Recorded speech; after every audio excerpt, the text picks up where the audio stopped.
السلام علیکم حضرت صاحب، حضرت لقمان کی اس نصیحت کے بارے میں رہنمائی فرمائیں۔ تو انہوں نے فرمایا کہ عبادت کے وقت اپنے دل کو قابو میں رکھنا۔ عبادت دیکھیں، بندہ جو کر رہا ہوتا ہے اس میں دو چیزیں یعنی حصہ لیتی ہیں۔ ایک تو اس کا ظاہری بدن ہے، ظاہری جسم ہے، تو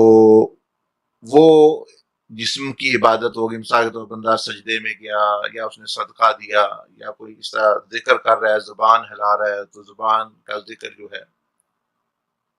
لیکن ساتھ ساتھ جو سب سے قیمتی چیز ہے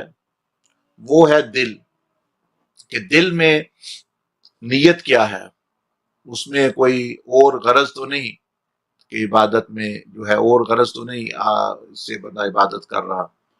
اور دل کو قابو رکھنے کا مطلب یہ ہے کہ دل غفلت میں بندے کے جو خیالات ہیں وہ بندے کو ادھر ادھر نہ لے جائیں، تاکہ وہ ایسا نہ ہو کہ بندہ تو ظاہری جسم کے ساتھ وہ عبادت میں مشغول ہے، لیکن جو ہے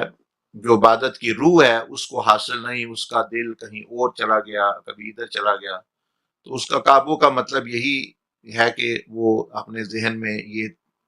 تصور اور یہ عقیدہ اپنے اندر جو ہے بٹھائے مضبوطی کے ساتھ، کیا کہ اللہ پاک مجھے دیکھ رہا ہے،